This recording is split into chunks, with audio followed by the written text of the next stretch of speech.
सुबह के 5 या 6 बजे थे। रोंगचेंग का आसमान अभी भी ग्रे और धुंधला था। डिम येलो स्ट्रीट लाइट्स उस सड़क पर मध्यम चमक बिखेर रही थीं, जो मिडनाइट की नींद से अभी अभी जाग रही थी। हालांकि अभी काफी अर्ली था, लेकिन सड़कों पर व्हीकल्स का एंडलेस स्ट्रीम शुरू हो चुका था। मास्क पहने क्लीनर्स सड़कें साफ कर रहे थे। स्प्रिंकलर्स धीरे धीरे स्विंग करते हुए पानी छिड़क रहे थे।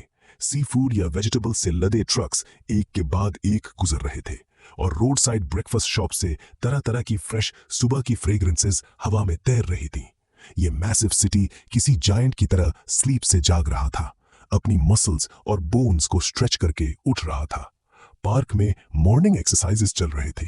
बुजुर्ग फिटनेस स्वॉर्ड्स थामे प्रैक्टिस कर रहे थे, और साइडवॉक पर ईयरफोन्स लगाए मेन और वुमेन शॉर्ट स्लीव्ड स्पोर्ट्सवेयर में जॉगिंग कर रहे थे।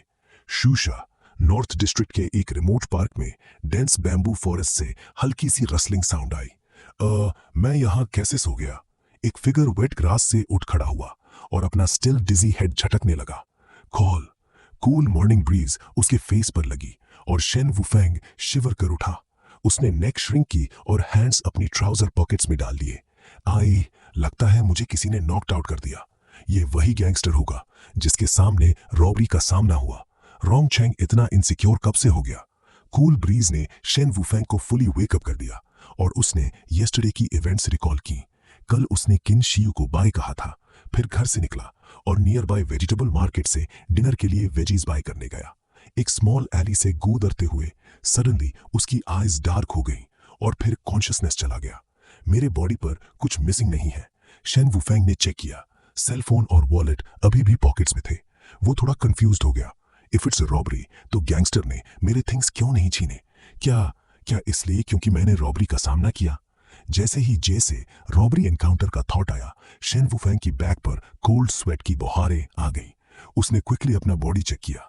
हाँ, मैंने खुद को सीरियसली स्केयर कर लिया। बॉडी सेफ कंफर्म होने के बाद उसने रिलीफ की डीप ब्रेथ ली। फिर फोन अनलॉक किया करंट टाइम देखने के लिए, लेकिन स्क्रीन पर नो कार्ड इंसर्टेड दिख रहा था। कुछ देर बाद शेन वुफेंग ने हेवी लेग्स खींचते हुए स्लोली घर की तरफ वॉक शुरू की। शारीरिक रूप से सेफ था, लेकिन एक ऑर्डिनरी प्रोग्रामर के तौर पर शेन वुफेंग मेंटली शॉक था। क्रैक डोर पुश करके एंटर करते ही इंडोर लाइट्स ऑन देखकर सरप्राइज हुआ। मन ही मन बोला, किन शियू ने लाइट्स ऑफ करना फॉरगेट कर दिया। नहीं, वो पॉइंट नहीं है। अब जब उसे मिलूंगा तो कैसे एक्सप्लेन करूंगा कि वेजीज लेने गया था लेकिन नेक्स्ट डे रिटर्न हुआ। टैटू रश ऑफ फुटस्टेप्स आई। किन शियू, जो पूरी नाइट शेन वुफेंग की सेफ्टी को लेकर वरीड रही और सो नहीं पाई, हॉलवे की नॉइज सुनकर इमीडिएटली उठी और बाहर आई। ठाके हुए टायर्ड फेस वाला शेन वुफेंग देखकर उसकी वरीज इंस्टेंटली वैनिश हो गई और फेस पर ब्राइट स्माइल आ गया। किन शियू की ब्रिलियंट स्माइल ने शेन वुफेंग को मोमेंटरी स्टन कर दिया। रिकवर होने के बाद स्टैमरिंग बोला, किन शियू, टुडे तुम आज इतनी अर्ली उठ गई? कल जब मैं फूड बाय करने बाहर गया था, मेरे कंपनी कॉलीग के घर पर कुछ इमरजेंसी हो गई। मैं बिजी हेल्पिंग था, इसलिए you were clearly stunned and hiding because of me. Qin Xiu ने उसके लीकिंग लाइज सुने और जेंटली स्माइल की। Are you hungry? मैं तुम्हारे लिए इंस्टेंट नूडल्स बना देती हूँ। हाँ? शेन वुफेंग को एक्सपेक्ट नहीं था कि किन शियू ने उसके पैनिक स्टोरी को इतनी इजीली बिलीव कर लिया। वो इंस्टेंटली स्टन्ड रह गया। I am asking, are you hungry? Qin Xiu smiling बोली। कल नून लंच के बाद कुछ नहीं खाया था, तो शेन वुफेंग ऑब्वियसली एक्सट्रीमली हंग्री था। रॉबरी शॉक की वजह से हंगर का ध्यान नहीं गया था। अब किन शियू के क्वेश्चन पर suddenly stomach loudly growled. Hungry? Shen Wufeng blankly nod करके बोला, फर्स्ट फेस वॉश कर लो, मैं इंस्टेंट नूडल्स बना देती हूँ। किन शियू ने ऑर्डर दिया और किचन की तरफ चली गई। किन शियू रियली एक सिली गर्ल है, इतनी इजीली बिलीव कर लिया। हे, अगर उसे पता चला कि नॉकड आउट हुआ था तो डेफिनेटली स्केयर हो जाएगी। शेन वुफेंग, जिसने किन शियू से हाइड करने का डिसीजन लिया था, उसकी बैग को देखते हुए मन ही मन बोला। किचन में किन शियू बॉइलिंग वाटर के पॉट को देख रही थी। इंस्टेंट नूडल पैकेट ओपन करते हुए मन में सोचा, I don't know who rescued me yesterday, it was really dangerous. अब ऑर्गेनाइजेशन के लोग मुझे ढूंढ चुके हैं और दूर तक आ गए हैं, तो मैं यहाँ लॉन्गर स्टे नहीं कर सकती। Qin Xiu, what are you thinking? Water already boiled. Face wash करके किचन में आया शेन वुफेंग ने उसे डेज्ड देखा और पूछा, I wasn't thinking anything. Maybe yesterday sleep नहीं हुई properly, इसलिए mind wander कर रहा है। किन शियू ने एक्सप्लेन किया, Did you sleep well? Then go back to your room and rest. मैं खुद instant noodles बना लूंगा। शेन वुफेंग ने किन शियू को किचन से जेंटली पुश किया और रिमेनिंग वर्क खुद हैंडल कर लिया। किन शियू ने किचन में शेन वुफेंग को इंस्टेंट नूडल्स बनाते देखा और इस मंथ की को लिविंग लाइफ रिकॉल की। आईज में ट्रेस ऑफ डिस्पेयर फ्लैश हुई। I just want to live an ordinary life और ऑर्गेनाइजेशन से कोई एंटेंगलमेंट नहीं चाहती। You forced me. ब्रदरली, मैं सिक हूं और सिक लीव लेना चाहता हूं। इंस्टेंट नूडल्स खाते हुए शेन वुफेंग ने इमीडिएट बॉस को वीचैट मैसेज भेजा। बॉस के रिप्लाई मिलने के बाद मन में सोचा, लेटर रूम में जाकर कैच अप ऑन स्लीप, फिर बाहर जाकर न्यू फोन कार्ड बनवाऊंगा। किन शियूज बेडरूम में फिंगर्स कीबोर्ड पर रैपिडली जंप कर रहे थे। Crackling typing sound quiet room में गूंज रही थी। मोर देन 2 आवर्स के बाद ऑर्गेनाइजेशन की इंफॉर्मेशन की लिस्ट कंपाइल हो गई। डेटा को पिंक यूएसबी फ्लैश ड्राइव में इंपोर्ट करने के बाद किन शियू ने लैपटॉप से यूएसबी अनप्लग किया, उठी और बेडरूम से बाहर चली गई। बेडरूम से निकलते ही शेन वुफेंग के क्लोज डोर रूम की तरफ ग्लांस किया, फिर स्ट्रेट हॉलवे की तरफ गई, डोर ओपन किया और हाउस छोड़ दिया। रोंगचेंग ईस्टर्न एबिलिटी एडमिनिस्ट्रेशन में। बुम बुम बुम। ऑफिस में वर्क कर रही हान शुए ने सडनली डोर नॉक सुना। हैंड रोके बिना बोली, please come in. Tread step step. Footsteps far से नीर आई। विजिटर हान शुए की एज के अराउंड की एक गर्ल थी। वो हान शुए के पास आई और बोली, सेक्रेटरी हान, हमारे डिपार्टमेंट ने एक रिपोर्ट रिसीव की है, प्लीज टेक अ लुक। हान जू ने रिपोर्ट को हाथ में लिया और तेजी से नजर दौड़ाई। उसकी भौएं सिकुड़ गईं। ये किन शियू से जुड़ी रिपोर्ट है। उसने धीमी आवाज में पूछा। आने वाली लड़की ने सिर हिलाया। जी हां सेक्रेटरी हान, कल रात ईस्टर्न डिस्ट्रिक्ट में एक स्पिरिचुअल प्लांट अवेकनिंग एबिलिटीज का इस्तेमाल हुआ था। हमारी टीम ने सिग्नेचर ट्रेस किया, ये किन शियू का ही था। लेकिन क्या? हान जू ने सख्त नजरों से देखा, लेकिन वहां कोई हमला नहीं हुआ, कोई घायल नहीं मिला। सिर्फ एक व्यक्ति बेहोश पाया गया, एक साधारण नागरिक। उसका नाम शेन वुफेंग है, प्रोग्रामर, कोई एबिलिटी नहीं। हान जू की उंगलियां टेबल पर थपथपाने लगी। तो किन शियू ने किसी को बचाया और फिर गायब हो गई। संगठन के लोग भी उसे ट्रैक कर रहे हैं। यह सब बहुत तेजी से हो रहा है। लड़की ने आगे कहा, हमने उसके घर का पता लगाया है, लेकिन जब टीम पहुंची तो घर खाली था। सिर्फ एक पुराना लैपटॉप और कुछ कपड़े बचे थे। कोई यूएसबी या डेटा नहीं मिला। हान जू ने गहरी सांस ली। वो समझदार है। वो जानती है कि हम और संगठन दोनों उसके पीछे हैं। लेकिन शेन वुफेंग, ये नाम मुझे परेशान कर रहा है। क्या वो सिर्फ संयोग से शामिल हुआ या किन शियू ने उसे जानबूझकर इस्तेमाल किया? दूसरी तरफ रोंगचेंग के एक छोटे से इंटरनेट कैफे में किन शियू बैठी थी, हुड पहने, चेहरा छिपाए। स्क्रीन पर उंगलियां तेजी से चल रही थीं। उसने पिंक यूएसबी को एक सस्ते लैपटॉप में लगाया और फाइल्स चेक की।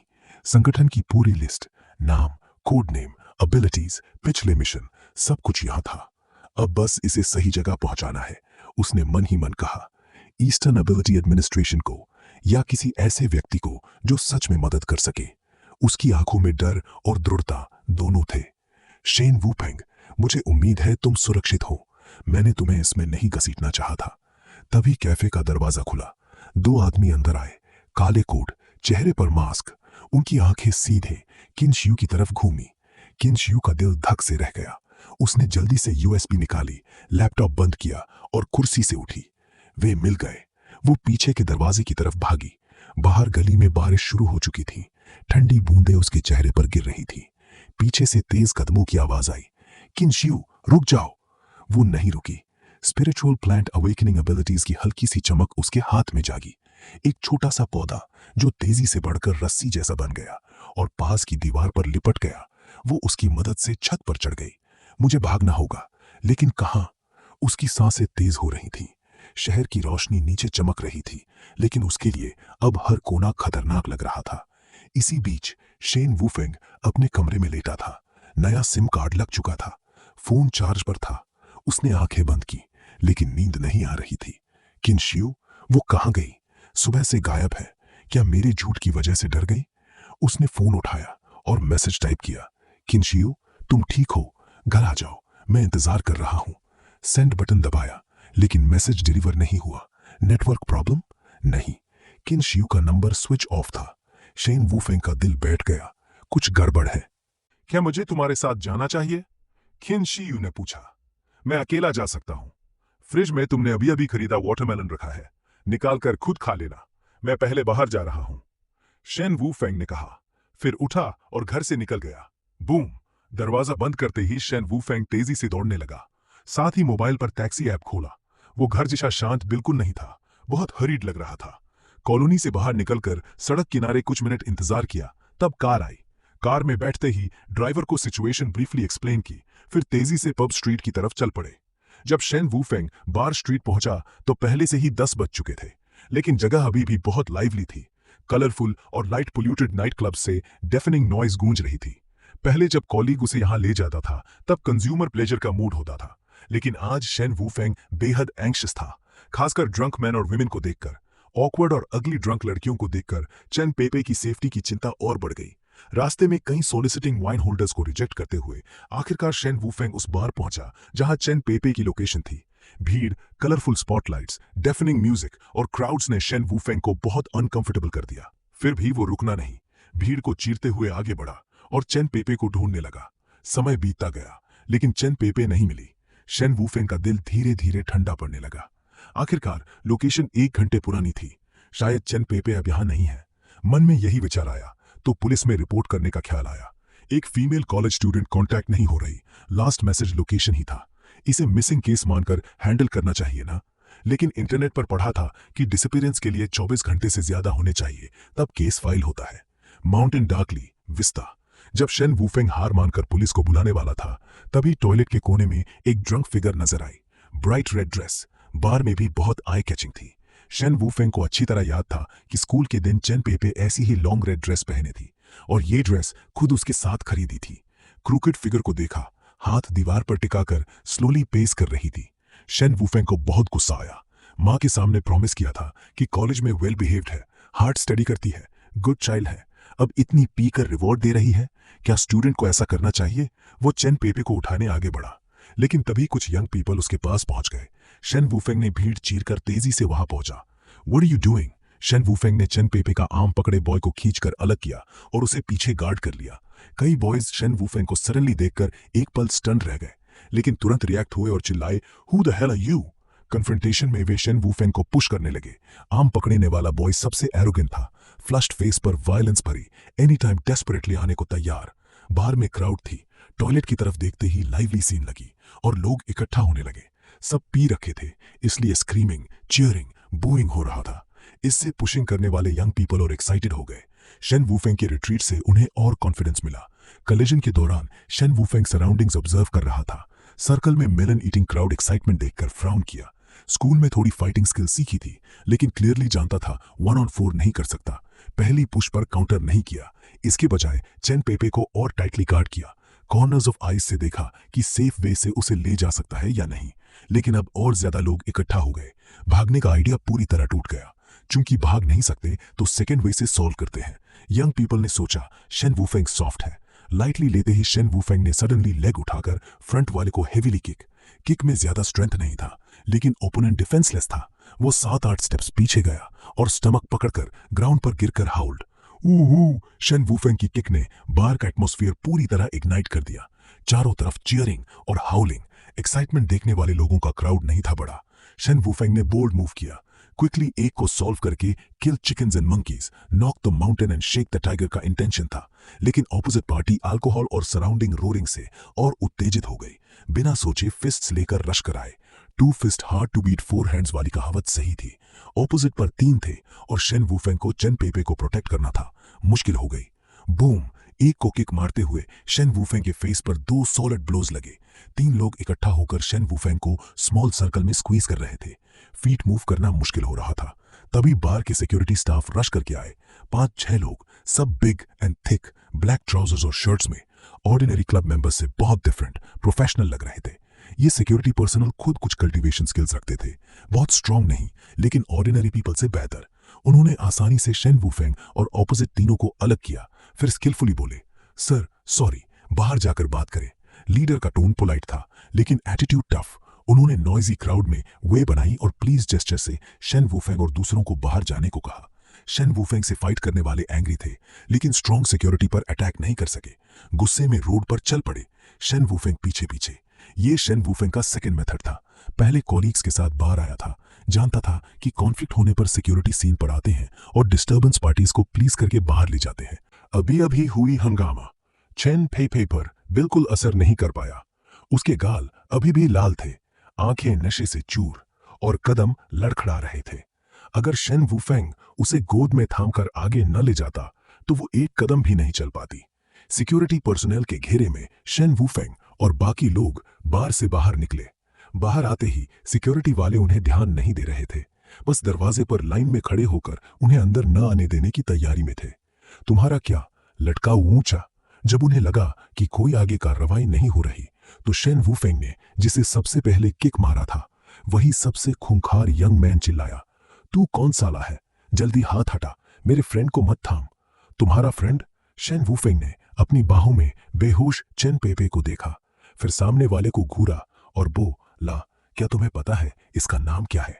शेन वुफेंग बस कंफर्म करना चाहता था कि ये सच में चेन पेपे के फ्रेंड हैं या नहीं, लेकिन सामने वाला भी गर्म मिजाज निकला।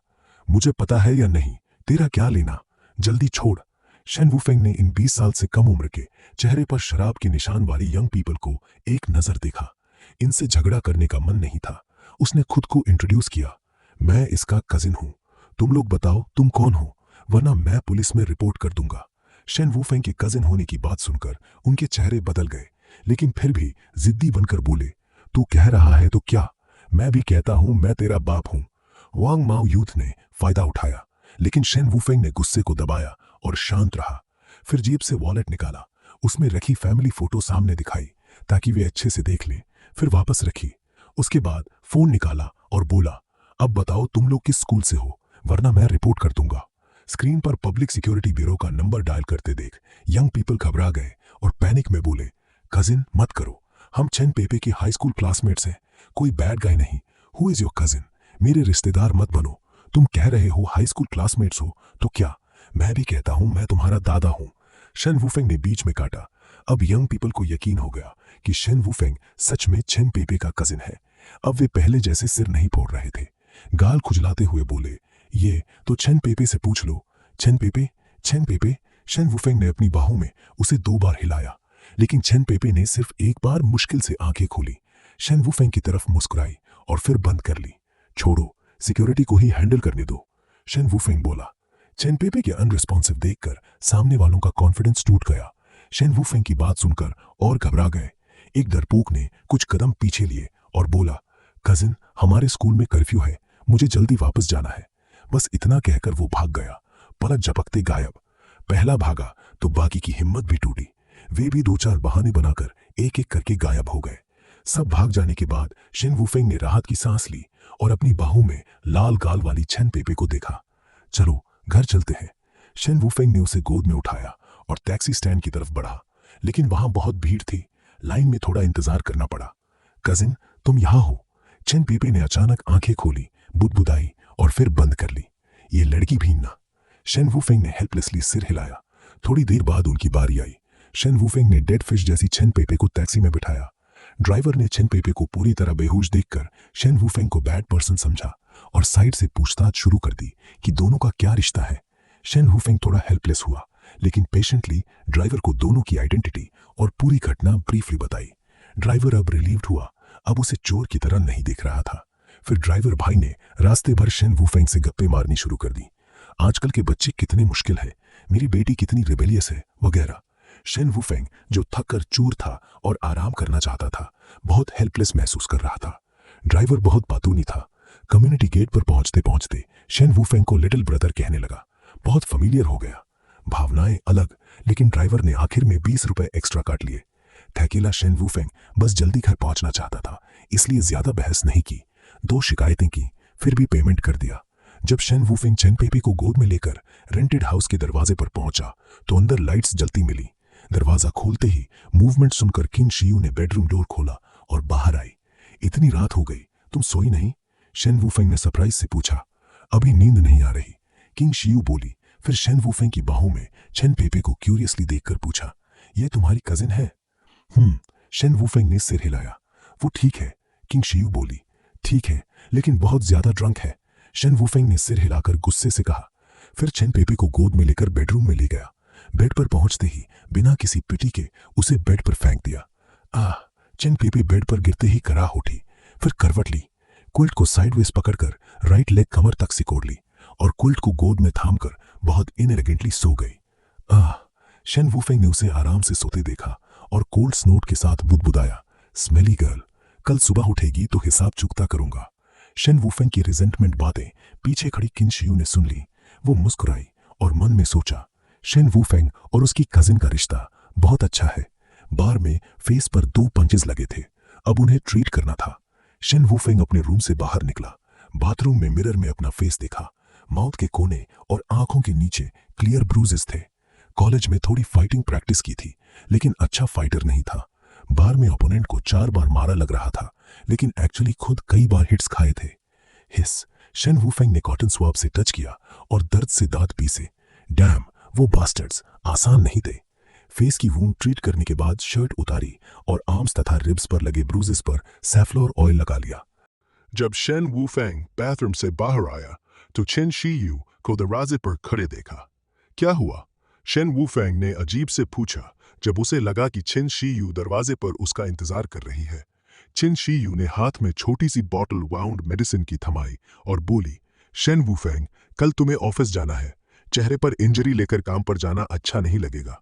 मेरे पास कुछ अच्छी मेडिसिन है, जाओ ट्राई कर लो। ये वही मेडिसिन लगती है जो पिछले बार नी इंजरी पर लगाई थी। इफेक्ट सच में बहुत अच्छा था, लेकिन इसकी प्राइस कम नहीं होगी। मेरी छोटी मोटी इंजरी के लिए इतनी एक्सपेंसिव मेडिसिन इस्तेमाल करना वेस्ट है। शेन वुफेंग ने बॉटल देखी और मन ही मन सोचा, फिर सिर हिलाकर मना किया, थैंक यू, लेकिन मैंने दूसरी वूंड मेडिसिन लगा ली है, छोड़ो। दोनों मिक्स करने से शायद साइड इफेक्ट हो जाए। 1 महीने से ज्यादा साथ रहने के बाद चिन शियू को शेन वुफेंग की थोड़ी समझ हो गई थी। उसे पता था कि शेन वुफेंग अपनी एक्सपेंसिव बॉटल इस्तेमाल करने में एम्बैरेस्ड महसूस कर रहा है। चिंता मत करो, मेरी मेडिसिन दूसरी मेडिसिन से कॉन्फ्लिक्ट नहीं करती। जल्दी लगा लो, वरना कल ऑफिस में कॉलीग सब देखेंगे और पूछताछ करेंगे। चिन शियू ने बॉटल जबरदस्ती शेन वुफेंग के हाथ में थमा दी। Thank you. शेन वुफेंग ने देखा कि वो इतनी जिद कर रही है तो मना नहीं कर सका। बहुत देर हो गई है, मैं अपने रूम में सोने जाती हूँ, तुम भी जल्दी रेस्ट कर लो। चिन शियू बोली। ओके। शेन वुफेंग ने सिर हिलाया, फिर लिविंग रूम में गया। चिन शियू की दी मेडिसिन से वूंड फिर से अप्लाई की और सोफा पर लेटकर आंखें बंद कर ली। ट्वीट ट्वीट, सुबह हो गई। अर्ली बर्ड ने वर्म पकड़ लिया। एक बर्ड बालकनी में उड़कर आई, कुछ कॉल्स किए और उड़ गई। उसकी क्रिस्प आवाज लिविंग रूम में आई, थोड़ा डिस्टर्बिंग थी। पिछली रात 1 बजे सोया था, लेकिन अगले दिन सुबह करीब 7 बजे शेन वुफेंग उठ गया। हाँ। शेन वुफेंग ने उठते ही यौन किया और बाथरूम में मुंह हाथ धोने चला गया। मिरर में देखा तो चेहरे की वूंड 70-80% हील हो चुकी थी। चिन शियू की मेडिसिन का कमाल। वॉश करने के बाद कपड़े पहने और नीचे जाकर 3 लोगों का ब्रेकफास्ट खरीदने गया। ब्रेकफास्ट हाथ में लेकर घर लौटा तो चिन शियू भी उठ चुकी थी। लिविंग रूम में सोफा पर बैठकर मॉर्निंग न्यूज देख रही थी। न्यूज चैनल की होस्ट निंग यू एक रिपोर्ट ब्रॉडकास्ट कर रही थी, जिस पर चिन शियू का पूरा ध्यान था। इस स्टेशन को मिली लेटेस्ट न्यूज के अनुसार कल रात नॉर्थ डिस्ट्रिक्ट में चिनलिंग साउथ रोड के पास ईस्ट डिस्ट्रिक्ट की हुआची रोड के नजदीक प्रैक्टिशनर्स के बीच फाइट का मामला हुआ। लॉ इन्फोर्समेंट ऑफिसर्स घटनास्थल पर पहुंचे तो एक सीरियसली इंजर्ड व्यक्ति बेहोश मिला। बाद में वो अस्पताल जाते हुए मर गया। आइडेंटिटी वेरीफाई होने पर पता चला कि मरा हुआ व्यक्ति 13 साल पहले ओवरसीज भागा वांटेड क्रिमिनल था। मर गया? निंग यू के मुंह से हो विलेज के सीरियसली इंजर्ड और डाइड सुनकर चिन शियू के चेहरे पर खुशी की मुस्कान फैल गई।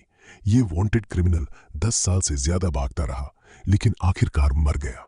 सच में वो कहावत सही है, समय नहीं आया था। शेन वुफेंग ने न्यूज देखते हुए मन ही मन बुदबुदाया। हो विलेज की मौत से चिन शियू का मूड बहुत अच्छा हो गया।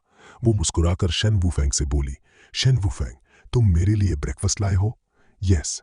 शेन वुफेंग ने बंस, फ्राइड डो स्टिक्स और सोय मिल्क कॉफी टेबल पर रखे। फिर अपने बेडरूम का डोर खोला और बेड पर लेटी कजिन चेन पेई पेई को देखा।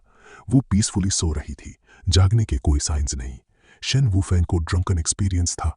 कल चेन पेई पेई की हालत देखकर पता था कि 10 बजे से पहले नहीं उठेगी। ब्रेकफास्ट खाने के बाद टाइम चेक किया, ऑफिस जाने का वक्त हो रहा था। चिन शियू, एक काम था तुमसे। शेन वुफेंग ने थोड़ा सोच कर टीवी देखती चिन शियू से कहा। क्या? चिन शियू ने पूछा। जब मेरी कजन उठे तो उसे मेरा कॉल करने को कहना।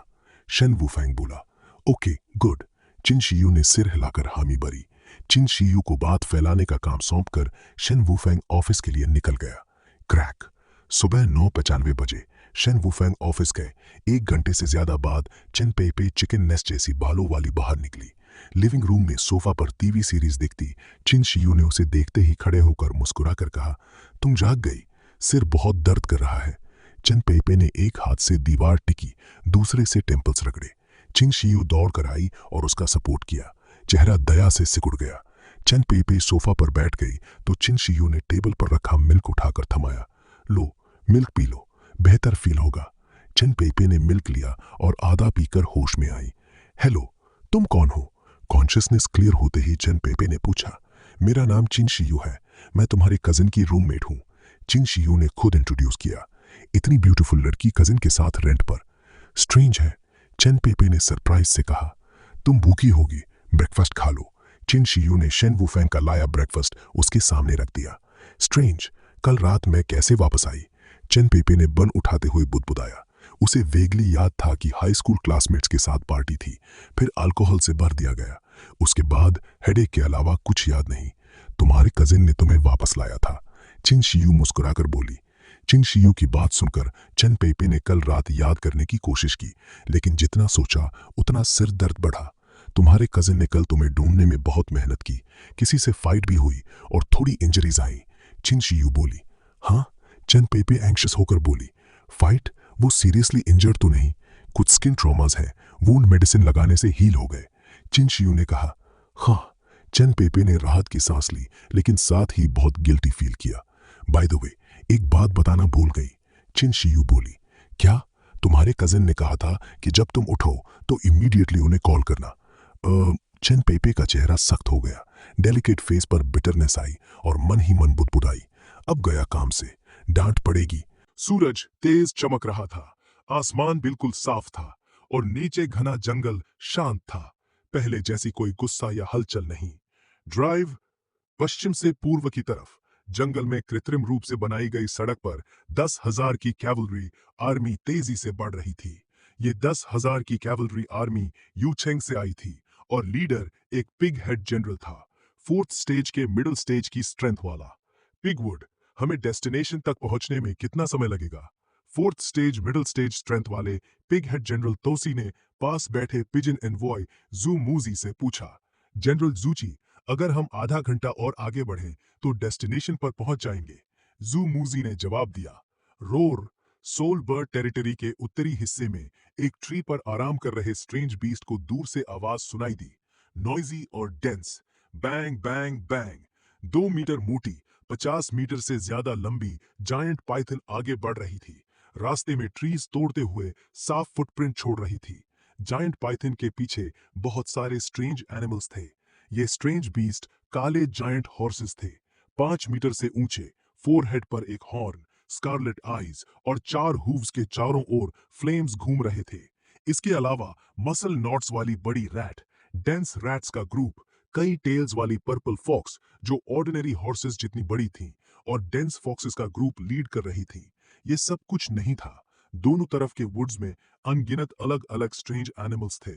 Lizards, gorillas, goats, leopards, bison और भी बहुत से अजीब दिखने वाले क्रीचर्स। तभी आगे लीड करने वाली जायंट पाइथन ने लंबी सिसकारी भरी, रुक गई और सिर ऊंचा करके कोल्ड वर्टिकल प्यूपल से सामने घास को घूरने लगी। Purple fox, black giant horse, mouse और अन्य एलियन बीस्ट लीडर्स ने एक एक करके स्क्रीम या नेह किया, सिग्नल्स ट्रांसमिट करने के लिए। पहाड़ों और जंगल में तरह तरह की रोर्स गूंजने लगी, एक दूसरे को एको करती हुई। फिर ये पूरी एलियन बीस्ट आर्मी विभिन्न स्ट्रेंज बीस्ट से बनी रुक गई। सारे स्ट्रेंज बीस्ट्स आगे देख रहे थे। जायंट पाइथन जिस वुड्स को घूर रही थी उसी पर नजरें टिकी। काउंटलेस किलिंग इंटेंट्स समुद्र की तरह बहने लगे। वुड्स में छिपे क्रीचर्स कुछ बार कांपे, फिर 3 फिगर्स एक एक करके बाहर निकले। जायंट पाइथन मॉन्स्टर ने सामने पिग हेड वॉरियर को साइलेंटली देखा। Leading pig head warrior, 3rd stage early stage strength वाला, बोला, बिग पाइथन बॉस, हम पिग टाउन के पेट्रोल हैं। यूनिकॉर्न मॉन्स्टर ने भेजी ये giant python monster, half foot 4th order monster पर, ने मेंटल पावर से पिग हेड वॉरियर से कहा, मुझे पता है, अगर तुम पोर्पोस के नहीं होते तो अब तक मर चुके होते। 3 पिग हेड सोल्जर्स ने सुना तो फोरहेड कोल्ड स्वेट छूट गया। तुम आगे लीड करो, जायंट पाइथन मॉन्स्टर ने फिर कहा। यस, 3 पिगहेड सोल्जर्स ने जल्दी सिर हिलाया और एलियन बीस्ट आर्मी के आगे रास्ता खोल दिया। पहुंचा जून को शाम 6:30 बजे। वर्ल्ड पैसेज बंद होने के आधे घंटे से ज्यादा बाद पश्चिम से पूर्व आने वाली यूचेंग पिगहेड आर्मी और उत्तर से दक्षिण आने वाली एलियन एनिमल आर्मी दोनों पिग सिटी में वर्ल्ड पैसेज पर पहुंची। वहां पिगहेड एनपीसी और आर्मी से कन्वर्ज हो गई। इस पॉइंट पर ब्लू स्टार ह्यूमन वर्ल्ड पर अटैक करने वाली पूरी कोalition फोर्सेस असेंबल हो चुकी थी। ब्लू स्टार पर शाम ठीक 7 बजे रोंगचेंग से आई एक पैसेंजर प्लेन कैपिटल के एयरपोर्ट पर लैंड हुई। प्लेन से पैसेंजर्स एक एक करके उतर रहे थे। एग्जिट से एक ब्यूटीफुल फिगर निकली, बेज स्मॉल ड्रेस पहने, ऊपर black sleeveless lace dress, hem पर black tulle pleated pattern, black silk socks में स्लेंडर व्हाइट काव्स लिपटे हुए और एप्रिकॉट स्टिलेटो हील्स रिदमिक दा दा की आवाज कर रही थी। दा दा दा दा। रास्ते भर पिकअप करने लोगों के मुंह खुले रह गए। ब्यूटीफुल गर्ल गेट से बाहर निकलकर टैक्सी में बैठ गई। तब जाकर लोगों को याद आया कि उन्हें किसे पिकअप करना था। मास्टर, ट्रबल, मुझे बेजिंग इंटरनेशनल होटल ले चलिए, ब्यूटीफुल वुमन ने कहा तो ड्राइवर मास्टर होश में आया। इतनी सुंदर पैसेंजर को कैरी करने का मौका कहा। हाउले, ड्राइवर ने जल्दी जवाब दिया। कार स्टार्ट की और हाईवे पर सिटी की तरफ बढ़ गई। बोरिंग हाई स्पीड ड्राइव में driver master rear view mirror से बार बार ब्यूटीफुल पैसेंजर को देखता रहा। स्नो वाइट फेस, बिना किसी ब्लेमिश के, tall nose, cherry red lips, big eyes में लॉन्ग आईलैशेस झपक रही थी। डिंग डोंग, बैग में फोन बजा। ब्यूटी ने फोन निकाला और वीचैट खोलकर मैसेज चेक किया। शायू, तुम कैपिटल पहुंच गई? वैंग शाओरू ने वीचैट ग्रुप में वॉइस भेजी। पहुंच गई हूं, अभी होटल की तरफ जा रही हूं। जो यूए ने रिप्लाई किया। तुम कैपिटल क्यों गई?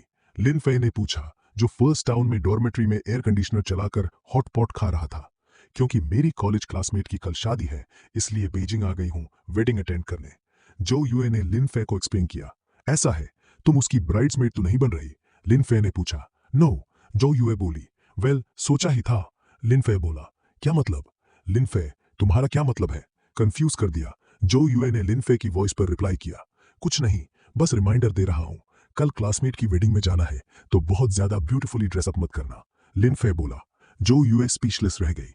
शाओ यूए, लिन फे कॉम्प्लीमेंट कर रहा है, डर रहा है कि तुम इतनी खूबसूरत ड्रेस पहनकर ब्राइड का लाइमलाइट चुरा लोगी। वैंग शाओरून हंसकर बोली। वैंग शाओरू की बात सुनकर जो यूए को समझ आया। उसके डेलिकेट और ब्यूटीफुल फेस पर चार्मिंग स्माइल खिल गया। रियर व्यू मिरर से झांकते ड्राइवर मास्टर को लॉस्ट कर दिया। चार्मिंग स्माइल वाली जो यूए ने लिन फे से पूछा। लिन फे, तुम बिजनेस ट्रिप पर कई दिनों से हो, कब वापस आ रहे हो? कई दिन हो गए, मुझे तो फील नहीं हुआ।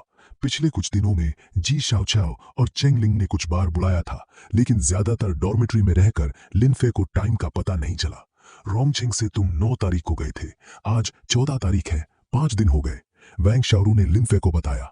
लिन फे ने हॉट पॉट से एक पीस टोफू उठाकर बोल में रखा, इन दिनों को याद किया, फिर लेफ्ट हैंड से सिर खुजलाया और वॉइस भेजी।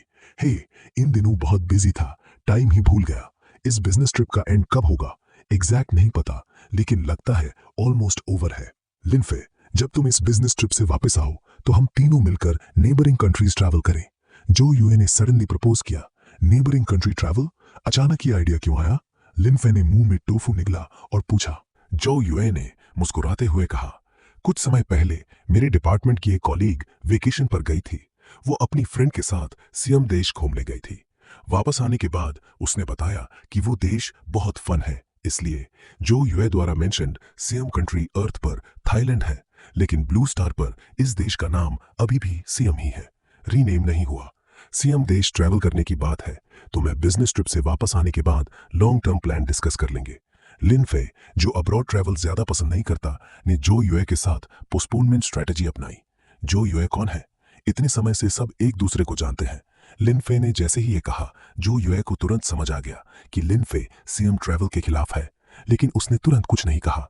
लिन फे की ऑब्जेक्शंस उसकी प्रपोजल्स पर पहले भी बहुत आई है। उसके पास डील करने के तरीके हैं, लेकिन अंत में लिन फे को मानना ही पड़ता है। तीनों ने वीचैट ग्रुप में थोड़ी देर चैट की और टैक्सी बेजिंग इंटरनेशनल होटल पहुंचने तक चैट नहीं रोकी। पेमेंट करके उतरी, जो यूए होटल में दाखिल हुई और फ्रंट डेस्क पर क्लासमेट द्वारा भेजी वेडिंग इनविटेशन दिखाई। आइडेंटिटी वेरीफाई होने के बाद स्टाफ ने उसे ओपन रूम तक ले जाया। 15 जून की सुबह 2 बजे के आसपास फर्स्ट टाउन में बारिश शुरू हो गई।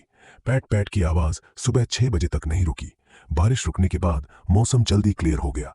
विंडो से बाहर देखा तो ट्रांसपेरेंट ब्लू स्काई, जैसे सिल्क हैंकरचीफ, कुछ फाइन व्हाइट क्लाउड्स फूलों की तरह बिखरे हुए। आज वर्ल्ड चैनल में चेंजेस का इंपॉर्टेंट डे था। फर्स्ट टाउन में एक व्यक्ति को छोड़कर सब एंग्जाइटी में थे। जैसे ही पहली किरण ने अंधेरे को चीरकर धरती पर लाइट लाई, वॉर में पार्टिसिपेट करने आए इन्वेस्टिगेटर्स सब उठ गए। डॉर्मेट्री में वॉशअप करके नियर बाय कैफेटेरिया में ब्रेकफास्ट करने गए। मीटिंग टाइम ऊपर से तय होने में अभी कुछ घंटे थे, लेकिन ब्रेकफास्ट के बाद वे सब मीटिंग प्लेस पर जल्दी पहुंच गए, एक बड़े लीफी ट्री के नीचे। कल सक्सेसफुली ब्रेक थ्रू करके थर्ड स्टेज अर्ली प्रैक्टिशनर बना वैंग चौ बेंच पर सनबिन के साथ बैठा था। सनबिन काम नजर आ रहा था, दूर फ्लावर गार्डन को घूर रहा था। पास बैठा वैंग चौ नए मिले आर्मर और साइकिक ब्रेसर से खेल रहा था। अरे सनबिन, थोड़ा काम हो जा। पिछले कुछ दिनों में शाओ शाओ लिनफे के पास कई बार गई है, तू अनहैप्पी लग रहा है। वैंग चौ ने अचानक मुड़कर सनबिन को देखा। मैं अनहैप्पी नहीं हूं, सनबिन ने बिना किसी टर्बुलेंस के काम बोला। वैंग चौ ने देखा तो हे हंसा और टीज किया। तुझे पहली बार तो नहीं रहा, झूठ बोलकर मुझे फूल नहीं बना सकता। अब तू काम लग रहा है, लेकिन एक्चुअली काफी एंग्शियस है, मैंने गेस कर लिया। सनबिन चुप रहा, उसे रिफ्यूट करने का तरीका नहीं सूझा। तुझे जी शाओ शाओ पसंद है, ये किसी की नजर से छिपा नहीं है। सब इंतजार कर रहे हैं कि तू उसे कन्फेस कर दे, वैंग चौ बोला। सनबिन फिर चुप। थोड़ी देर बाद मन ही मन बुदबुदाया, कन्फेस? हाँ, अगर पसंद है तो बता दे, कन्फेस कर दे। सच में समझ नहीं आता, तू इतने समय से होल्ड कर रहा है, क्या इंतजार कर रहा है कि शाओ शाओ खुद बोले? वैंग चौ बोला, शाओ शाओ का दिल मुझ पर नहीं है, अगर मैं कन्फेस करूंगा तो सबके लिए बैड होगा। सनबिन लो टोन में बोला, हे, हाई स्कूल वाली वो बात जिंगलिंग ने मुझे बताई थी। पहले लिनफे ने शाओ शाओ को रिजेक्ट किया, इतने साल बीत गए और अब लिनफे के पास गर्लफ्रेंड है, फिर भी शाओ शाओ नहीं छोड़ रही। सच में क्या कहूं, लव लव हेडेक है। शुक्र है मेरे कोई पसंद नहीं। वैंग चौ ने सिर हिलाया। वैंग चौ सिर हिलाकर साय कर रहा था, तभी पास बैठा सनबिन अचानक खड़ा हो गया। क्या हुआ? वैंग चौ ने पूछा। शाओ शाओ और चिंगलिंग आ रही हैं। सनबिन ने दूर से आती दो फिगर्स देखी और वैंग चौ से कहा, उनके सामने अभी वाली टॉपिक मत छेड़ ना, समझे? समझ गया, मैं फूल नहीं हूं, वैंग चौ बोला। जी शाओ शाओ और चिंगलिंग ट्री के नीचे पहुंची तो वैंग चौ मुस्कुराकर बोला, गुड मॉर्निंग टू ब्यूटीज, तुम दोनों इतनी जल्दी आ गए? चिंगलिंग मुस्कुराकर रिस्पॉन्ड किया, हम जल्दी नहीं आए, यहां पहुंचकर देखा तो दूसरे लोग हमसे पहले आ चुके हैं, वैंग चौ बोला। जी शाओ शाओ ने वैंग चौ के रिस्ट पर सायोनिक रिस्ट बैंड देखा और कंग्रेचुलेट किया। कंग्रेचुलेशंस वैंग चौ, थर्ड स्टेज अर्ली स्टेज में सक्सेसफुली ब्रेक थ्रू। सच में परफेक्ट टाइमिंग पर ब्रेक थ्रू, कंग्रेचुलेशंस। चिंगलिंग ने भी कहा, यह ब्रेक थ्रू आसान नहीं था, कल कई बार ट्राई किया लेकिन नहीं हुआ, फिर शावर लिया और पता नहीं कब ब्रेक थ्रू हो गया। वैंग चौ ने कल के एक्सपीरियंस बताए। समय बीतता गया, मीटिंग प्लेस पर और ज्यादा लोग इकट्ठा होने लगे। गैदरिंग टाइम ऑलमोस्ट हो रहा है। लिनफे कहाँ है? चिंगलिंग ने अचानक कहा, लिनफे शायद हमारे साथ नहीं होगा। जी शाओ शाओ बोली, उम्मीद है वो अभी तक नहीं उठा। चिंगलिंग बुदबुदाई। डीम रूम में बेड पर लिनफे ने अभी अभी आंखें खोली। यौन करते हुए लेफ्ट हैंड उठाकर हिलाया। न्यान मोटिव से कर्टन्स खुल गईं और ब्राइट सनलाइट रूम में भर आया। माय गॉड, 10 बज गए। लिनफे ने बेड साइड फोन उठाकर टाइम देखा और शॉक हुआ। जी शाओ शाओ और बाकियों की मीटिंग 10 बजे की थी, लेकिन शिया यूरोंग ने एग्जैक्ट गैदरिंग टाइम नहीं बताया। मैं लेट नहीं हूं। लिनफे उठकर बाथरूम गया, मन ही मन रीजनेबल एक्सक्यूज बना रहा था। वॉशअप के बाद डायमेंशन स्पेस से मिल्क और ब्रेड निकालकर ब्रेकफास्ट किया और बाहर निकल गया। सुबह 10 बजे 21 बजे लिनफे नोन मीटिंग प्लेस पर पहुंचा, लेकिन जगह पूरी एम्प्टी थी। कल रात जो यूए के साथ इतनी देर गेम नहीं खेलनी चाहिए थी। सेल्फ कंट्रोल अभी भी वीक है। जो यूए ने कंफ्यूज करके ज्यादा गेम्स खेलवा दिए, लेकिन जो यूए भी ज्यादा बेहतर नहीं होगी। आज उसकी क्लासमेट की वेडिंग है, उम्मीद है वो मॉर्निंग में लेट न हो। लिनफे ने फॉरहेड थपथपाया और मन ही मन बुदबुदाया। मीटिंग प्लेस पर थोड़ी देर खड़े रहने के बाद पॉकेट से मोबाइल निकाला, एड्रेस बुक में शिया यूरोंग का नंबर ढूंढा और कॉल कर दिया। सूरज पूर्व से उगा और धीरे धीरे सबसे ऊंचे बिंदु पर पहुंच गया। समय बीतने के साथ तापमान बढ़ता गया। बारिश के बाद गीली धरती सूरज की रोशनी में जल्दी ही सूख गई। झीं, पेड़ पर चिड़िया दिल खोलकर गा रही थीं। पत्तियों के बीच से दूर खाली घास पर नजर पड़ी। वहां अनगिनत इंसान इकट्ठे थे, सिर नहीं दिख रहे थे। वर्ल्ड चैनल खुलने में अभी 1 घंटा से ज्यादा बाकी था, लेकिन 50,000 कॉम्बैटेंट्स सब पहुंच चुके थे। टैप टैप टैप, 2 फिगर्स भीड़ से गुजरते हुए बैटलफील्ड के आगे की तरफ बढ़े। लिनफे ने शिया यूरोंग के पीछे पीछे चलते हुए चारों तरफ देखा। इतने इन्वेस्टिगेटर्स एक साथ देखकर सरप्राइज हुआ। डायरेक्टर शेयर, क्या ये सारे लोग यहाँ हमारी पूरी कॉम्बैट पावर है? लिन फे ने दूर देखते हुए शेयर यूरोंग से पूछा। हाँ, हर शहर में जरूरी फोर्सेस छोड़कर ये हमारी पूरी कॉम्बैट पावर है, शेयर यूरोंग ने जवाब दिया।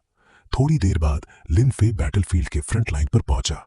पहले लिन फे को लगता था कि एबिलिटी मैनेजमेंट ब्यूरो की स्ट्रॉन्गेस्ट कॉम्बैट पावर बाय मोयन है, 4th tier mid range strength वाली, लेकिन आज यहां 4th tier high level strength वाला इन्वेस्टिगेटर देखकर हैरान हुआ।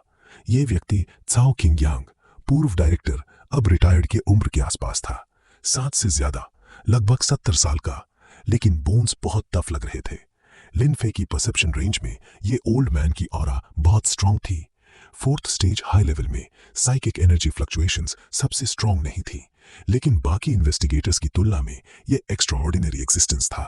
4th स्टेज हाई स्टेज में 1, मिडिल स्टेज में 1, अर्ली स्टेज में 11 और 3rd स्टेज पीक में 65। एबिलिटी मैनेजमेंट ब्यूरो की पावर इतनी तेजी से बढ़ी है।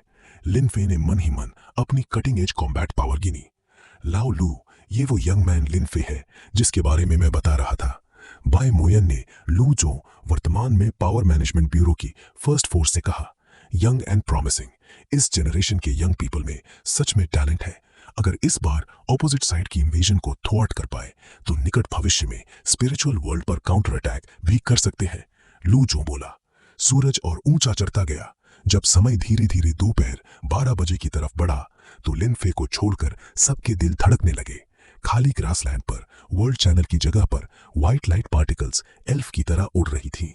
जैसे ही ठीक 12 बजे हुआ, एल्फ की तरह उड़ती लाइट पार्टिकल्स आपस में एंटेंगल्ड होकर 10 मीटर से ज्यादा डायमीटर वाला ह्यूज वॉर्टेक्स बन गया। फ्रंट लाइन से दूर जी शाओ शाओ और चारों को यहां अरेंज किया गया था। स्ट्रेंज, ये वर्ल्ड चैनल यूजुअल से डिफरेंट नहीं लग रहा, चेंग लिंग बुदबुदाई। उसी पल सबके मन में चेंग लिंग जैसा ही विचार आया, लेकिन अगले ही पल वर्ल्ड चैनल में यूजुअल जैसा एबनॉर्मल चेंज हुआ। पट पट पट, वर्ल्ड चैनल के अंदर से कुछ टूटने की आवाज आई। फिर बैंग की तेज आवाज के साथ अभी अभी बना वर्ल्ड चैनल टूटकर बिखर गया। व्हाइट लाइट पार्टिकल्स जो पैसेज में एंटेंगल्ड हो रही थी, चारों तरफ उड़ने लगी। हवा में उड़ते ही एक एक करके स्प्लिट होने लगी। कुछ सेकंड में व्हाइट लाइट पार्टिकल्स की संख्या कई गुना बढ़ गई। शू शू शू, multiplied white light particles mid air में सडनली स्टिल हो गई, फिर ओरिजिनल वर्ल्ड चैनल की जगह पर रश कर गई। बूम, एक ह्यूज मफल्ड नॉइस के साथ ओरिजिनल से 3 गुना एरिया वाला 50 मीटर डायमीटर का जायंट वर्ल्ड चैनल सबके सामने प्रकट हो गया। म्यूटेशन के बाद वर्ल्ड चैनल बनते ही एक चीज बाहर निकली। यह 2 मंजिला ऊंचाई का ह्यूज बोल्डर था। वर्ल्ड चैनल से उछालकर ह्यूमन साइड की तरफ फेंका गया, जहां टियर 4 और टियर 3 पीक कॉम्बैट पावर वाले खड़े थे। फ्यू, बोल्डर पैराबोला में हाईएस्ट पॉइंट पर पहुंचा और फिर तेज विंड के साथ नीचे गिरा। टियर 4 स्ट्रेंथ वाले लू जो ने पीठ पर स्पिरिचुअल वेपन स्पीयर पकड़ी। स्पीयर टिप हल्का सा हिली और ऑरा ब्लूम हुई। क्रैक की आवाज के साथ डजन्स ऑर्डिनरी पीपल को फ्लैशी मड में बदलने वाला बोल्डर फाइन पेबल्स में टूटकर खड़खड़ गिर गया। बाय मोयन और बाकियों ने आंखें सिकोड़ी। दूर वर्ल्ड पैसेज से 7 मीटर ऊंचा गॉरिला स्ट्रेंज बीस्ट निकला। इसका बॉडी ऑर्डिनरी ट्री से ऊंचा था, थिक ब्लैक हेयर से ढका, आर्म्स में मस्कुलर नॉट्स, बॉडी पर फैट की thick layer, facial features distorted, face black hair से ढका, टंग से लिप्स चाटते हुए सबकी तरफ नीचे देख रहा था। आईज में ब्लड थर्स्टी किलिंग इंटेंट चमक रहा था। शोशा, गॉरिला स्ट्रेंज बीस्ट के पीछे ह्यूज मूवमेंट हुआ। कोई बहुत बड़ा स्ट्रेंज बीस्ट वर्ल्ड पैसेज से क्रॉल कर रहा था। थोड़ी देर बाद ब्लैक जायंट पाइथन बाहर निकला, इतना ह्यूज कि हेड छोटी इमारत जितना था। एक्सपोज्ड बॉडी 20 मीटर से ज्यादा, विजुअली टोटल लेंथ 40 मीटर से ज्यादा। वर्टिकल प्यूपल्स इंडिफरेंटली इन्वेस्टिगेटर्स को घूर रही थी। ये जायंट पाइथन मॉन्स्टर बहुत बड़ा था।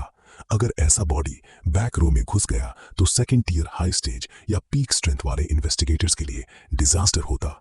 ब्लैक जायंट पाइथन ने सिर उठाया और स्काई की तरफ डेफनिंग रोर किया। रोर, हम, वू। वर्ल्ड चैनल से तरह तरह के स्ट्रेंज बीस्ट्स की कॉल्स एक के बाद एक आई। फिर लार्ज नंबर में स्ट्रेंज बीस्ट्स बाहर सर्च करने लगे। सबको उम्मीद नहीं थी कि वर्ल्ड चैनल से पहले स्ट्रेंज बीस्ट्स निकलेंगे। स्ट्रेंज बीस्ट्स अपना माइट दिखा रहे थे, तभी बाय मोयन ने राइट हैंड उठाया और मुंह में कहा, फायर पावर कवरेज। लिन फे ने बाय मोयन की बात सुनी और मुड़कर देखा। सोच रहा था इसका मतलब क्या है। तभी पीछे से dense loud noise I. Boom boom, shoe shoe, piercing sound के साथ ब्लैक स्पॉट्स की बड़ी संख्या वर्ल्ड पैसेज के सामने स्ट्रेंज बीस्ट्स वाले एरिया को कवर करने लगी। Boom boom boom, black spots ground पर गिरते ही काउंटलेस विंड ब्लेड्स पैदा हो गए, जैसे मीट ग्राइंडर से एरिया के सारे स्ट्रेंज एनिमल्स को स्ट्रैंगल कर दिया। लिन फे ने सामने का सीन देखा और मन में एक शब्द आया, हाफ क्रॉस एंड स्ट्राइक। इस कैनन की पावर ठीक ठाक है। लिन फे ने वर्ल्ड पैसेज से निकलते एलियन बीस्ट के ग्रुप को देखा और पास करती शे यूरोंग से पूछा, डायरेक्टर शे, ये कैनन काफी एक्सपेंसिव है ना? शे यूरोंग ने सिर हिलाया और बोली, बनाने में सच में बहुत महंगा पड़ता है। मैन्युफैक्चरिंग प्रोसेस भी कॉम्प्लिकेटेड है। साइनिक रिसर्च इंस्टीट्यूट ने पूरी कोशिश की, लेकिन वर्ल्ड चैनल चेंजेस से पहले सिर्फ 100 ऐसे कैनन्स बना पाए। तुस्तस्क, साइनिक एनर्जी इंस्टीट्यूट सच में कमाल है। कितने समय में इतना पावरफुल वेपन और इक्विपमेंट डेवलप कर दिया। लिन फे ने तारीफ की। हाँ, इंस्टीट्यूट कमाल है, लेकिन इस कैनन में अभी भी कई फ्लॉज हैं। शे यूरोंग बोली, कौन से डिफेक्ट्स? लिन फे ने क्यूरियस होकर पूछा। हर बार साइनिक कैनन बॉल फायर करने के बाद 30 सेकंड का इंटरवल लगता है, फिर से फायर नहीं कर सकता। हर एक्टिवेशन में बहुत स्पिरिचुअल एनर्जी कंज्यूम होती है और रिचार्ज के लिए ढेर सारे स्पिरिचुअल स्टोन्स चाहिए।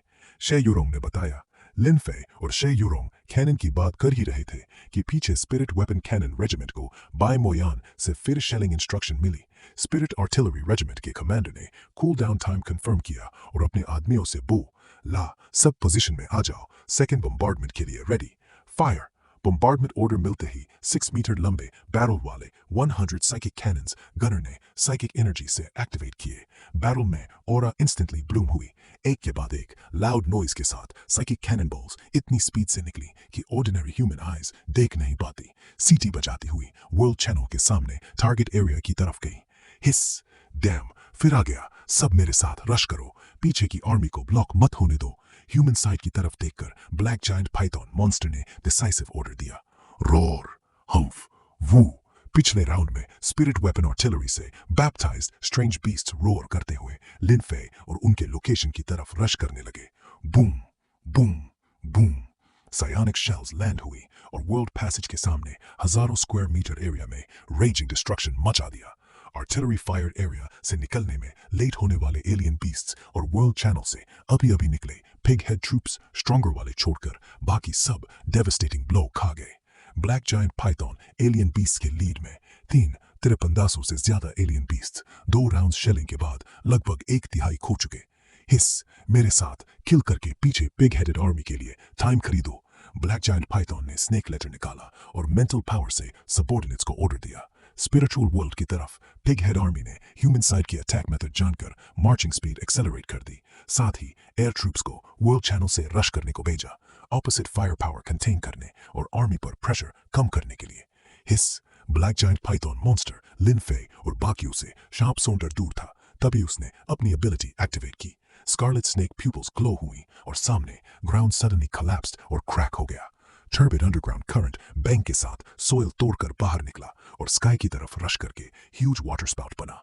वाटर स्पाउट ने sand, stones, grass, clippings engulf किए और लिन फे और बाकियों पर स्लैम किया। ये half step tier 4 black giant python monster कमाल है। गेम के शुरू में ही इतना large area group attack skill इस्तेमाल कर दिया। इस तरह साइकिक एनर्जी कंज्यूम करेगा तो कुछ मूव्स में ही एग्जॉस्ट हो जाएगा। लिन फे ने सुपरनैचुरल पावर की स्ट्रेंथ परसीव की और कामली सीन चेंज देखा। टैटू टियर 4 अर्ली स्टेज का एक इन्वेस्टिगेटर एक्शन लेने ही वाला था, लेकिन टियर 4 एडवांस स्टेज स्ट्रेंथ वाले लूजवॉ ने स्पीयर खींचकर पहले वाटर स्पाउट की तरफ रश किया। Broken spiritual weapon spear suddenly pierce हुई, टिप रोटेटिंग टर्बिड करंट में घुस गई। डीप साई के साथ हार्ड पिक किया। वाटर स्पाउट इंस्टेंटली कोलैप्स हो गया और स्काई से रेन शुरू हो गई। लूजवॉ ने वाटर स्पाउट तोड़ते ही powerful psychic energy fluctuating black giant python strange beast के एक्सप्रेशन ड्रास्टिकली चेंज देखी। ब्लैक जायंट पाइथन ने बॉडी ट्विस्ट की। 45 मीटर लंबा huge snake body quickly turn करके दूसरी तरफ चार्ज शुरू किया। बैटलफील्ड पर ह्यूज एलियन बीस्ट का charge third stage early stage से नीचे प्रैक्टिशनर्स की डिफेंस लाइन आसानी से ब्रेक कर सकता था।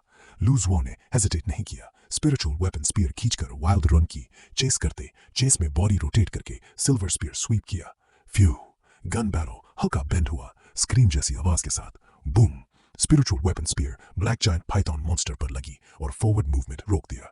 लूजवो ने कुछ स्टेप्स तेज दौड़कर वायलेंटली जंप किया और नी बम ब्लैक जायंट पाइथन मॉन्स्टर के हेड पर मारा। हिस! नी हिट से black giant python monster ground पर गिरा।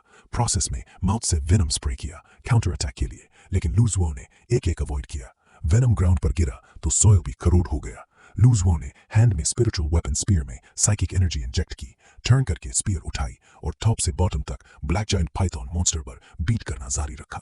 बूम! गन बैरल फोरहेड पर लगा, डल लाउड नॉइज हुई। ह्यूज फोर्स से black giant python monster unconscious हो गया। प्यूपल्स इंस्टेंटली डायलेटेड, जैसे बीटन स्टूपिड। अपॉर्चुनिटी सीज करके लूजवो ने 13 शतर गन्स लगातार स्टैब किए। स्पीयर टिप पेल गोल्डन ऑरा से ग्लो कर रही थी, अटैक रेनस्टॉर्म जैसे। Black giant Python alien beast की बॉडी सरफेस पर स्केल्स एक्सट्रीमली हार्ड थे। पहले एनिमी वेपन्स अटैक पर सिर्फ डजलिंग स्पार्क्स उठते थे, थोड़ा पेन के अलावा ज्यादा हार्म नहीं होता था। लेकिन अब enemy fourth order high level practitioner था। Spiritual weapon spear psychic energy attach होने से पावर बहुत बढ़ गई। Gun tip black giant python monster पर स्टैब होते ही प्राउड हार्ड स्केल्स पेपर की तरह आसानी से पियर्स हो गए। Puff puff! Blood splattered black giant python monster पर 100 से ज्यादा ब्लड होल्स बन गए। हिस! सर जनरल, आओ और मुझे बचाओ! ब्लैक जायंट पाइथन मॉन्स्टर ने वर्ल्ड चैनल की तरफ देखकर हॉरर में स्क्रीम किया। तभी टियर 4 अर्ली स्टेज का एक इन्वेस्टिगेटर आगे बढ़ा, ब्लैक जाओ की तरफ हाथ बढ़ाया और सोलमली बोला, मेंटल शॉक। अगले ही पल हेल्प मांगते black giant python strange beast sluggish हो गया, स्ट्रगल छोड़कर स्टॉप हो गया, अनकंट्रोलेबली जगह पर खड़ा रहा, cold vertical pupils blank, dead. लूजवो ने राइट हैंड उठाई और spiritual weapon spear black giant python monster के हेड में स्टैब कर दी। जैसे ही लूजवो ब्लैक जायंट पाइथन मॉन्स्टर के सिर में स्पीयर घोंपने वाला था, क्रिटिकल मोमेंट पर अचानक एक figure black giant python monster के सामने प्रकट हुआ। उसने नाइफ स्विंग करके लूजवो की स्पीयर को ब्लॉक कर दिया। छंग! नाइफ और गन का कोलिजन कानों को चीरने वाली आवाज पैदा कर गया। हूँ? अभी भी जिंदा है। पहले मैंने खुद सीखा था। लिन फे ने पिग हेड वॉरियर को देखा, जो ब्लैक जायंट पाइथन मॉन्स्टर को बचाने आया था, और सरप्राइज से बोला। Third order high level strength वाला जुएर ने लूजवो के अटैक को ब्लॉक किया और पाम वापस ब्लैक जायंट पाइथन मॉन्स्टर के हेड पर मारा। स्नैप! मेंटल शॉक एबिलिटी से unconscious black giant python monster palm लगते ही इंस्टेंटली जाग गया। Hiss! Lord pig! Black giant python strange beast ने सरप्राइज से चिल्लाया।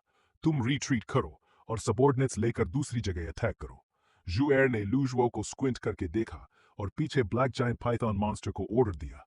फोर्थ स्टेज का पिग हेडेड जनरल। लूजवो ने ब्लैंक एक्सप्रेशन से सामने पिग हेडेड मैन को देखा। अनएक्सपेक्टेडली इस दुनिया के ह्यूमंस में लॉर्ड लेवल कल्टिवेटर के अलावा इतने टियर 4 कल्टिवेटर्स हैं। इस रेस की कल्टिवेशन टैलेंट सच में अंडर एस्टिमेट नहीं की जा सकती।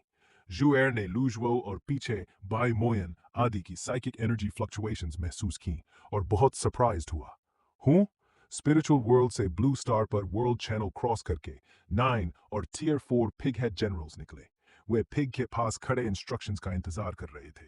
जुएर ने दूर ह्यूमन आर्मी को देखा और पास पिग हेड जनरल्स से बोला, ऑपोजिट ह्यूमन आर्मी के पास लॉन्ग रेंज अटैक वेपन है, जो हमारी आर्मी के लिए बहुत थ्रेट है। तुम लोग तरीका ढूंढो और उसे डिस्ट्रॉय कर दो। यस! पिग हेडेड जनरल्स ने सिर हिलाया और चारों तरफ बिखर गए, अलग अलग ह्यूमन डिफेंस लाइन पर अटैक करने। लूजवो ने बिखरते पिग हेड जनरल्स को रोकने की कोशिश नहीं की। उसे पता था कि अब उसका most important task fourth tier high level strength वाला पिग हेड जनरल जुएर को स्टेयर करना है। उन्हें रोक दो, बाई मोयन ने शे यूरोंग और बाकियों से कहा।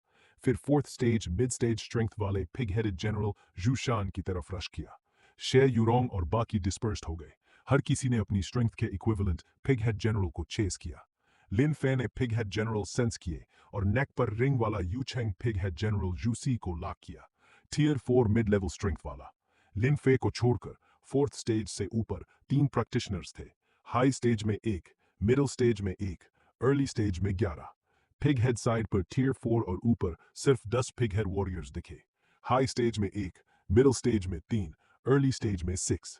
कंपैरिजन में ह्यूमंस की टियर 4 संख्या डोमिनेंट थी, लेकिन एब्सोल्यूट एडवांटेज नहीं। फायर! पीछे स्पिरिट वेपन कैनन कॉर्प ने फिर वर्ल्ड पैसेज से लगातार निकलती पिग हेड आर्मी पर शेलिंग शुरू की।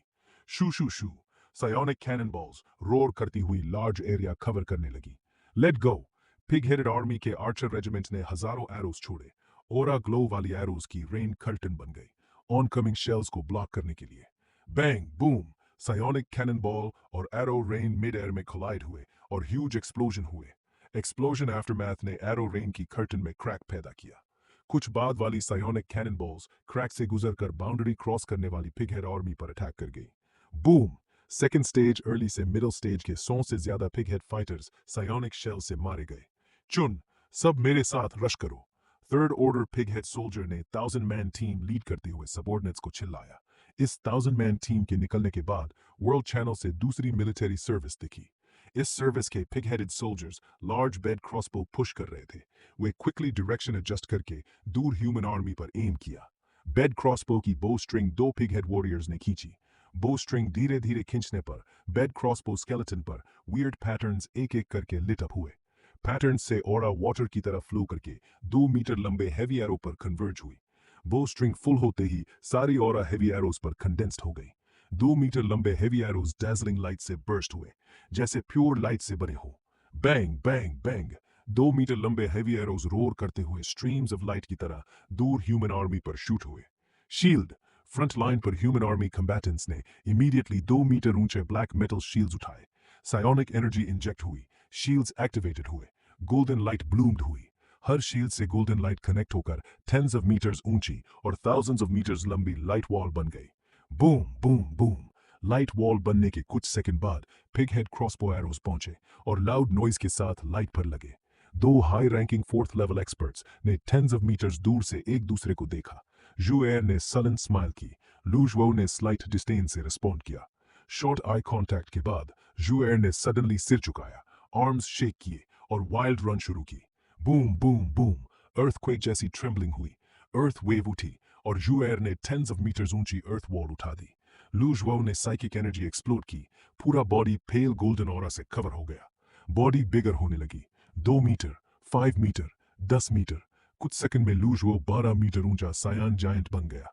ग्राउंड पर स्टेप किया, बॉडी आफ्टर इमेज बनकर अर्थ वॉल की तरफ हिट करने लगा।